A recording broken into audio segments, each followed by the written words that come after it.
За баярлалаа. Нэгдүгээр асуулт нь татварын давхар хөнгөлөлтийн асуудал дээр энэ ямар шийдлийг тооцсон бэ гэдгийг асуу. Яг бол хөгжлийн бэрхшээлтэй хүмүүст яг татварын хөнгөлөлт төс байдаг. Тэгэхээр нөгөө манайх ингэдэг штэ. Чи тэн дээрс авсан юм чи энэ дээрс давхар авч болохгүй гэдээ хасчдаг байхгүй. Тэгэхээр энэ дээр ямар зохицуултыг тооцсон гэдэг асуудал. Хоёрдугаарт нь болохоор татварын одоо энэ дүн нь буурахаар хүн амын орлогын албан татвараас хамааралтай төсвийн хөрөнгө оруулалт нь буурах юм бол татварын хөнгөлөлтийн үр өгөөж нь сайн хэрэг боловч нөгөө талдаа тэр мөнгөөр санхүүждэг нийгмийн зорилттой бүлгийн төсөл хөтөлбөрүүд ийм мөнгө зардлыг яаж нөхөх вэ? Тэрийг одоо бууруулахгүй байх, хуучнаас нь тасалдуулахгүй байхын баталгааны талаар ямар тооцоолол хийсэн. Түрүүн гавь гишүүн хэлж дээ, бид нар энүүний дараах нийгэм эдийн засгийн үр нөлөөг хэсэг ингэж тооцсон байгаа гэж. Тэр хэсэгт нь одоо яг хөгжлийн бэрхшээлтэй иргэд ахмад настан зэрэг зорилтод бүлэгт буюу улсад татвар төлдөггүй одоо иргэдэд хүрж байгаа энэ үйлчилгээнүүд дээр яг санхүүжилтийг нь бууруулахгүй ба хамгаалалт гэж юм хийсэн үү?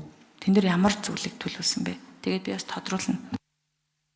За би эхлээд зочин танилцуулах. Улсын хурлын гишүүн Ц Сандаг Учрын урилгаар нийслэлийн ерөнхий боловсролын 9-р сургуулийн 1991 оны төгсгчид мөн Сүхбаатар аймгийн Дарган сумын ерөнхий боловсролын сургуулийн 2001 оны төгсгчид улсын хурлын үйл ажиллагаа төрийн ордондоо танилцж байна. Та бүхэнд эрүүл мэндийн сайн сайхан бүхнийг хүсье өрөөё.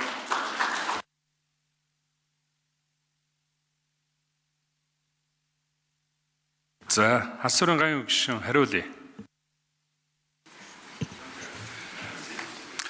За, энэ хувийн хөгжлийн бэрхшээлтэй иргэдэг бид нар хувийн орлогын албантраар бол орлогыг нь бол бүгдийг нь одоо татвараас чөлөөлж байгаа.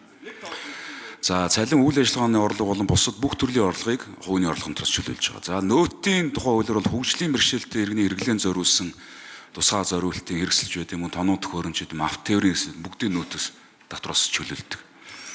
За 2025 оны байдлаар 2.5 сая орчим иргэн ямар нэгэн орлого олсон үүнээс 20 мянган одоо хөгжлийн бэрхшээлтэй 20 мянган хөгжлийн бэрхшээлтэй иргэн бол орлого олсон байна. Бизнес болон бусад төрлийн үйл ажиллагаагаас.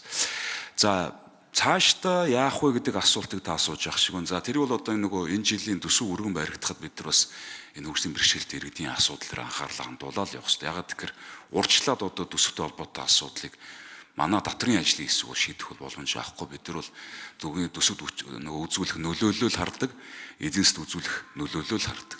Тэр тооцоонууд харж байгаа. За, Саранчлан гишүүн тодруулъя. Тийм би улсын төсвийн талаар яриаггүй. Тэгэхээр нөлөөллөө хардаг бол тэр нөлөөлөлт чинь миний асуугаад байгаа зорилтод бүлэгт чиглэсэн олон үйлчлэгээ байгаа штэ. Тэр үйлчилгээний тооцооллыг оруулсан юм уу үгүй юу гэж бодод байна л та. Яг тэгвэл одоо угаасаа мөнгө байхгүй байна гэд хэрэгждэггүй. Өчнөө төсөл засгийн газар тусгасан хөтөлбөрүүд байгаа байхгүй юу? Одоо мөнгө байхгүй байна гэд хэрэгжихгүй байгаа.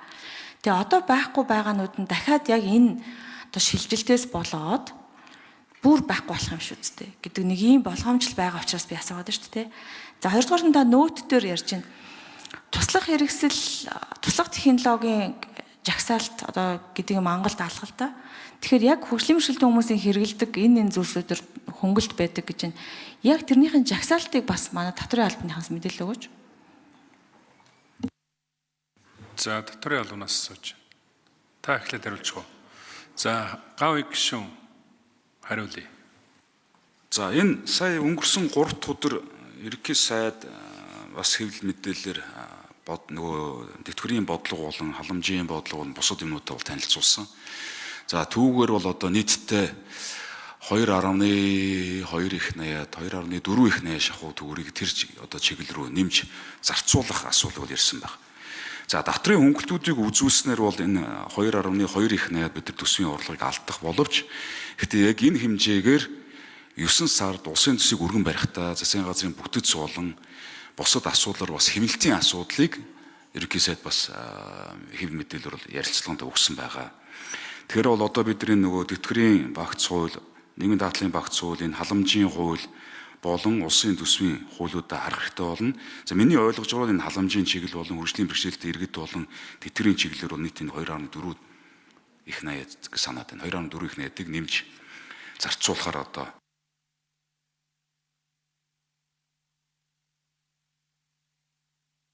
За эндрийн 4-р микрофонд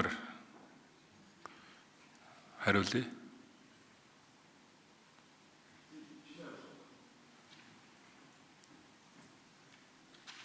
За чимцэр хариулъя. Санамжлын гишүүний асуултанд хариулъя. Тэр гайлын тариф, гайлын татварын тухай хуулийн дээр бол хөгжлийн бэрхшээлтэй иргэн зориулсанд тусгай зориултын хэрэгсэл хэмнэлээд эрхтэн за ингээд тоногд хөрөмжүүд гэж явчихж байгаа. Тий. Тэгэхээр энэ дээр бол энэ ангиллалтаа орж байгаа бүх төрлийнх нь тоногд хөрөмжүүд бол гайлын болон нотын дотроос зөвлөлт болцоотой. За мөн нэмэгдсэн үртгийн албан татвар, аж ахуйн нэгжийн орлого албан татвар, хувийн орлого татварууд дээр бол тусгаалсан тийм одоо хөнгөлөлт чөлөөлтүүдийг бол наривчлаад тооцсон байдаг.